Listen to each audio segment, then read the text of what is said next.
Mainly parents बहुत confuse हैं कि कौन सी जगह हम अपने बच्चे का एडमिशन कराएं जिससे उसका करियर सिक्योर हो पाए। तो आपकी जो स्कूलिंग जर्नी है उसके बारे में थोड़ा बताइए, कैसे फिर उसके बाद आपने मन बनाया कि मैं नॉन मेडिकल लूंगी और आगे परस्यू करूंगी। हेलो स्टूडेंट्स, मेरा नाम है यदीश सिंगल और आज हम स्टार्ट करने वाले हैं एक नई पॉडकास्ट सीरीज जिसका नाम है edutalks, presented by the dot in association with Rewari update. इस सीरीज का मेन मोटिव है बच्चों को उनके आगे के करियर के लिए गाइड करना और पेरेंट्स को ये समझाना कि कैसे वो अपने बच्चों की आने वाली पढ़ाई के लिए एक राइट एजुकेशन प्लेटफॉर्म को चूज कर सकते हैं। तो आज हमारे साथ इस टॉपिक पे बात करने के लिए मौजूद है सौम्या, जो कि अभी 11th क्लास में पढ़ाई कर रही है, और उनके साथ उनके ब्रदर अमन हमारे साथ मौजूद हैं, जो अभी अपनी बीटेक फाइनल ईयर में हैं। एनआईटी कुरुक्षेत्र से वो अपनी ये ग्रेजुएशन परस्यू कर रहे हैं। तो ज़्यादा टाइम ना लेते हुए हम इस एपिसोड को स्टार्ट करते हैं और डायरेक्टली बात करते हैं सौम्या और उनके ब्रदर से।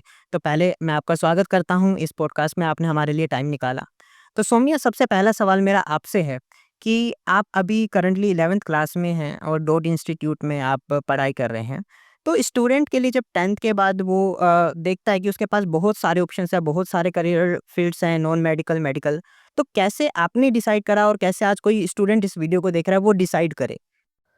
डिसाइड जो करे वो किसी के भी प्रेशर से ना करे। उसका जिस चीज़ में इंटरेस्ट है, जो वो करना चाहता है, आगे का करियर का सोच के वो करे।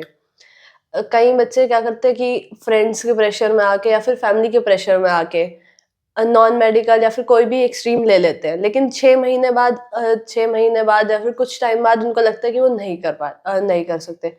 उस स्टेज पे आके क्या होता है, ना वो आगे कंटिन्यू कर पाते हैं सही से और ना ही वो कोई और स्ट्रीम चूज़ कर पाते हैं। तो आपकी जो स्कूलिंग जर्नी है उसके बारे में थोड़ा बताइए, कैसे फिर उसके बाद आपने मन बनाया कि मैं नॉन मेडिकल लूँगी और आगे परस्यू करूँगी? मैंने जैन पब्लिक स्कूल से अपनी 10th की है। उसके बाद 11th में मैंने आके मतलब भाई भी एनआईटीएन है, तो थोड़ा बहुत आईआईटी वगैरह के बारे में पहले से पता था। फिर धीरे-धीरे इसके बारे में थोड़ा एक्सप्लोर किया तो इसमें थोड़ा इंटरेस्ट आने लगा, तो मैंने नॉन मेडिकल आगे कंटिन्यू करने का सोचा। ठीक है। तो हमारे साथ इनके ब्रदर भी मौजूद है। अमन, मैं आपसे जानना चाहूँगा क्योंकि एक ब्रदर का बहुत रोल है यहाँ पे कि कोई भी हमारी वीडियो देख रहा है, उनके घर में कोई बड़ा भाई-बहन होगा, एक इन्फ्लुएंस रहता है।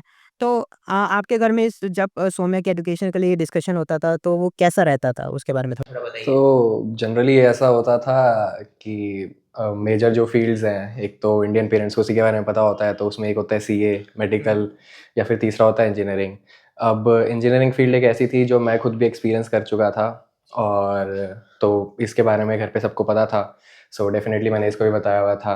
सो इसका एक इंटरेस्ट था, एक इंक्लिनेशन था उसी साइड पर। सो दैट्स वाई जब भी जनरली बात होती थी तो इससे पूछते थे कि इसको क्या करना है, तो इसका यही होता था कि मुझे तो यार ये भैया वाली चीज़ ही करनी है, मुझे तो नॉन मेडिकल ही करनी है, मुझे तो इंजीनियरिंग में इंटरेस्ट है। और प्लस उस टाइम में मेरा ऐसे कॉलेज वाला टाइम था, तो मैं भी ऐसे बताता था कि यार इंजीनियरिंग कॉलेज तो बहुत फन होता है और ये सब, तो इसको वो चीज़ें काफ़ी अट्रैक्ट करती थी। So that's why she made that. Generally मैं अमन आपसे पूछूँ कि जब बच्चा कोई भी ये 10th के बाद करियर ऑप्शन चूज़ करता है कि मुझे नॉन मेडिकल परस्यू करना है, तो वो वहाँ पे एक इमेज बना लेता है आज की डेट में कि मैं 6 साल बाद ये करूँगा। लेकिन जनरली हम देखें तो कॉलेज के अंदर जाके वो शायद चेंज हो जाता है। तो उसके बारे में आपने तो क्योंकि एक्सपीरियंस किया है, आप थोड़ा बताना चाहें इसके बारे में? कॉलेज में यार जाके क्या होता है कि जनरली जब हम 11th-12th में होते हैं तो हमारा जो हमारे को दिख रहा होता है आसपास, वो बहुत छोटी चीज़ें होती है कि यार ठीक है, प्लेसमेंट ले लेंगे, जॉब ले लेंगे, या ये गवर्नमेंट एग्जाम की तैयारी कर लेंगे ऐसे। बट जब आप एक इंजीनियरिंग कॉलेज में जाते हो तो आप देखते हो यार आपके आसपास एक, अगर आप अच्छे कॉलेज में, एक आईआईटी, एनआईटी, ट्रिपल आईटी, ऐसा किसी टाइप के कॉलेज में हो, तो आप देखते हो यार brightest of the brightest mind आ रहे होते हैं, पूरे इंडिया से बच्चे आ रहे होते हैं, सबका अलग अलग माइंड सेट होता है, और सब लोग बहुत अलग अलग चीज़ें डिस्कवर कर चुके होते हैं या कर रहे होते हैं, या डिफरेंट फील्ड्स में काम कर रहे होते हैं। मतलब बहुत रीसेंट टेक्नोलॉजीज़ पर काम कर रहे होते हैं, जैसे इंजीनियरिंग की अगर मैं बात करूँ तो ब्लॉकचेन, एमएल, एआई, इन सब चीज़ों पर काम कर रहे होते हैं। काफ़ी सारे इससे अलग हट के भी चीज़ें कर रहे होते हैं जो कि इंजीनियरिंग से रिलेटेड भी नहीं होती, कोई आईएएस की प्रिपरेशन कर रहा होता है। तो वहाँ पर जा करके यार आपका जो एक माइंडसेट होता है वो बिल्कुल एक चेंज हो जाता है, आपको एक बहुत बड़ा, एक ब्रॉडर पर्सपेक्टिव मिल जाता है। तो तो वो जो 4 साल इंजीनियरिंग के होते हैं, तो उसमें ही जो आपका पर्सपेक्टिव बनता है वही आपकी आगे लाइफ डिसाइड करता है मेरे अकॉर्डिंग तो। डेफ़िनेटली। सौम्या, नेक्स्ट मैं आपसे ये पूछना चाहूँगा कि अब आपने जैसे डिसीज़न बनाया कि मेरे को नॉन मेडिकल आगे परस्यू करना है, तो उसके बाद भी आपके पास बहुत सारे ऑप्शंस थे। आप अपने स्कूल से भी कंटिन्यू कर सकते थे या आप तो इस बीच मतलब मेनली पेरेंट्स बहुत कन्फ्यूज़ हैं कि कौन-सी जगह हम अपने बच्चे का एडमिशन कराएँ जिससे उसका करियर सिक्योर हो पाए। तो आपने ये डिसीज़न कैसे लिया? मैंने ये डिसीज़न मेरे को ये तो था कि मैंने स्कूल और इंस्टीट्यूट में काफ़ी फ़र्क होता है। स्कूल और इंस्टीट्यूट में मतलब एजुकेशन का भी काफ़ी फ़र्क होता है। ऊपर से स्कूल में क्या है, कभी सब्जेक्टिव टेस्ट हो रहे हैं, कभी छोटे-मोटे टेस्ट हो रहे हैं, कभी कुछ एक्टिविटीज़ हो रही है, जिसकी वज़ह से बहुत ज़्यादा ब्रेक्स आ जाते हैं। और फिर ब्रेक आते हैं तो फिर पढ़ने का मन नहीं करता, फिर बहुत ज़्यादा डिस्टर्बेंस होती है। और इंस्टीट्यूट्स वग़ैरह में इतना सब कुछ नहीं होता है। तो ये तो पता था, ऊपर से भाई ने भी इंस्टीट्यूट जॉइन किया था अपनी कोचिंग के टाइम पे, तो इतना क्लियर था कि इंस्टीट्यूट जॉइन करना है। फिर इंस्टीट्यूट अब कौन सा जॉइन करूँ, क्वेश्चन आता ही है। अब तो उसके लिए भाई एनआईटी से है, तो मैंने उस टाइम पे फोकस किया था बोर्ड्स पे और डिसीजन छोड़ा था भाई पे कि एक बार तू एक्सप्लोर कर। इतना पता था कि अब मैं बाहर नहीं जा सकती, ट्रैवल नहीं कर सकती। तो ये था कि भाई के ऊपर डिसीजन छोड़ा था, एक बार तेरे को पता है कि क्या करना है क्या नहीं, तो एक बार एक्सप्लोर करके आ रेवाड़ी के इंस्टीट्यूट्स। तो अमन फिर आपने मतलब इसको आप ही कंटिन्यू करें कि आपने कैसे एक्सप्लोर करा फिर? सो एग्जैक्टली हुआ क्या था, जब मैं अपने 11th-12th में था तो मैंने दिल्ली जा करके कोचिंग ली थी। बट वहाँ यार क्या था ना कि उस इंस्टीट्यूट में कि ठीक है, एक तो हज़ारों बच्चे एक साथ पढ़ रहे हैं, तो एक one on one interaction teacher से नहीं हो पाता, क्योंकि एक क्लास में ऐसे 80-80 100-100 बच्चे हैं, तो वन ऑन वन इंटरेक्शन नहीं हो पाता। ऊपर से कि जब यहाँ से दिल्ली गुड़गांव कहीं भी जाते थे यहाँ पे बच्चे, तो उनका बहुत सारा टाइम तो खाली ट्रैवल में ही निकल जाता था। तो वो एक ऐसे रेगुलरिटी सी नहीं रहती थी, कभी जा रहे हैं कभी नहीं जा रहे। ऊपर से वहाँ जा रहे हैं तो इतना इंटरेक्टिव सी क्लासेस नहीं हो रही है कि क्लास में 80-80 100-100 बच्चे पढ़ रहे हैं। But one on one interaction जो मेरे को लगता है कि बहुत इंपॉर्टेंट है। सो वो हाँ, तो वो मेरी प्रायोरिटी थी। तो ऐसे था कि मैंने यहीं रेवाड़ी के इंस्टीट्यूट्स एक्सप्लोर करे। मैं काफ़ी सारे इंस्टीट्यूट्स में गया, मैं डॉट में आया था। फिर डॉट में आकर के मुझे जो है यहाँ का इन्वायरमेंट थोड़ा कंपैरेटिवली बेटर लगा, थोड़ा इंफ्रास्ट्रक्चर बेटर लगा। कुछ इंस्टीट्यूट्स में मैं गया कि जो रिसेंटली खुले हैं, क्योंकि अभी रेवाड़ी में रिसेंटली ही खुले हैं सारे मोस्टली। बट ऐसे था कि उनके कईयों के रिजल्ट्स ऐसे थे कि एक बैच अभी निकला है या एक भी बैच नहीं निकला है। तो मैंने उन चीज़ों को प्रेफरेंस नहीं दी कि यार, मुझे लगा कि डेफिनेटली वो आगे चल के ग्रो तो कर जाएंगे, बट एक ये चीज़ होती है कि एक प्रूवन रिजल्ट्स हो किसी इंस्टीट्यूट का, तो वो डेफिनेटली बेटर होता है। तो वो मुझे यहाँ पर दिखा। सो टीचर्स भी यहाँ के IITian है अब, जो खुद निकाल चुके हैं, तो उसको एक्सपीरियंस तो है ही कि ये चीज़ें कैसे काम करती हैं, कैसे निकालना होता है, पूरी स्ट्रेटजीज उनको पता होती है। तो यही एक मेजर रीज़न था कि मैंने इस मैं आपसे अगर यहाँ ब्रेक करके पूछना चाहूँ, पेरेंट्स अभी भी कुछ यूनिक देखते हैं कि मतलब ऐसा कुछ आपको यूनिक यहाँ महसूस हुआ हो कि जो बाकी कंपैरेटिवली ना हो रहा हो कहीं जगह? हाँ, तो एक ऐसी चीज़ थी, मैंने आपको जैसे कि बताया, वन ऑन वन इंटरेक्शन की, एक-एक बच्चे से पर्सनली जो है टीचर्स आके बात कर रहे हैं। यहाँ पे एकेडमिक काउंसलिंग हो रही है। और मुझे भी थोड़ी देर पहले ही पता लगा जब मैं यहाँ पर आया कि अब कैरियर काउंसलिंग भी और वैसे पर्सनल काउंसलिंग भी शुरू कर रहे हैं, स्टूडेंट काउंसलिंग शुरू कर रहे हैं। सो ये चीज़ें मुझे यहाँ के यूनिक लगी।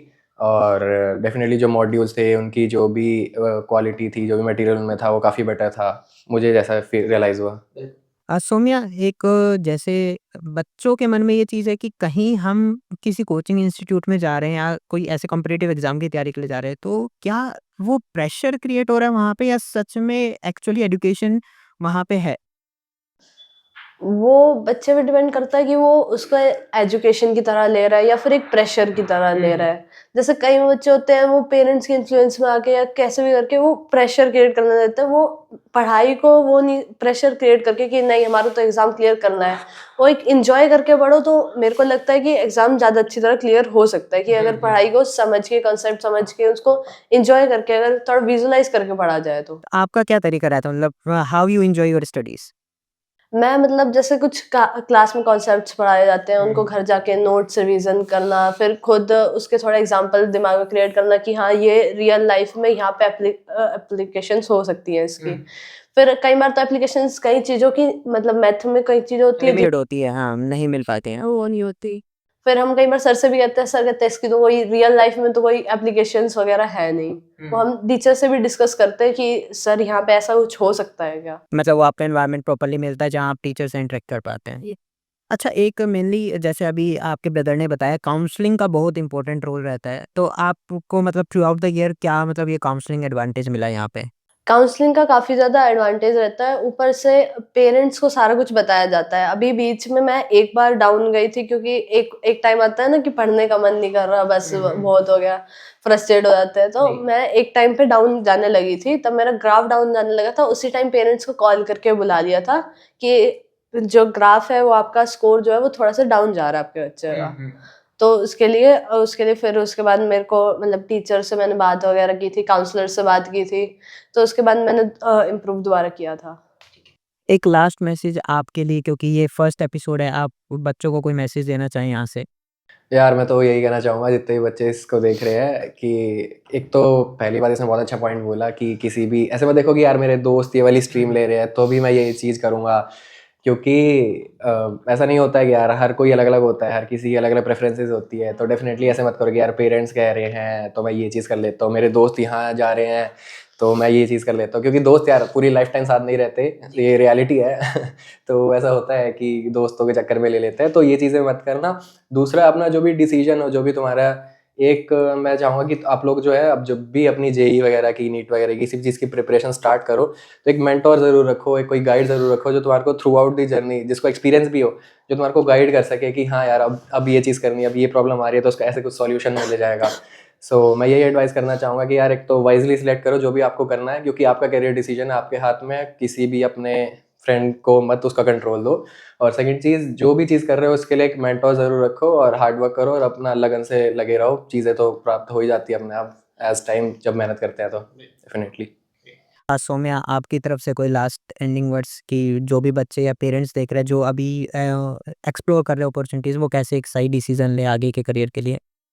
सही डिसीज़न पहली बात तो अपने बच्चे की सुनो कि उसका इंटरेस्ट कहाँ पे है। क्योंकि मेरे भी फ्रेंड सबने कॉमर्स ली, एक बार तो उन्होंने भी कहा मेडिकल ले ले, घर वालों ने भी कहा मेडिकल ले ले, तू कर सकती है। मैंने कहा नहीं, मुझे नहीं करनी, मुझसे नहीं रटी जाएगी बायो। ना मेरे से बायो पढ़ी जानी है, ना उसमें इंटरेस्ट है। फिर दोस्त कॉमर्स ले रहे थे, दोस्तों ने भी इन्फ्लुएंस किया, नहीं कॉमर्स ले ले। मैंने तुम तो बोलते रहोगे। नहीं लेनी मैंने कॉमर्स, जब एक बार डिसाइड कर लिया है ना, बारी बारी मत बोलो मुझे। तो ग्रेट, काफ़ी अच्छा लगा सौम्या और उनके ब्रदर अमन से बात करके। तो लास्ट एंडिंग वर्ड्स यही है कि आप जो भी अपने आने वाले करियर के लिए डिसीजन ले रहे हैं, टेक दैट डिसीजन वाइजली, सारी अपॉर्चुनिटीज़ एक्सप्लोर करो, प्रॉपर रिसर्च करो, कोई भी पर्टिकुलरली नेम के पीछे मत भागिए। आपके पास एक डिटेल्ड रिपोर्ट हो, उस बेसिस पे आप डिसीजन लीजिए, और जैसा अमन ने कंक्लूड करा कि आपके पास एक राइट मेंटर का होना बहुत ज़रूरी है, जो आपको ये प्रॉपर गाइडेंस दे सके। तो हमारे साथ जुड़े रहिए, आने वाले एपिसोड्स में और भी बहुत सारी बातें और सवाल हम आपके लिए लेकर आएँगे। Thank you so much. आप देख रहे थे edutalks presented by the dot in association with Rewari update. Thank you.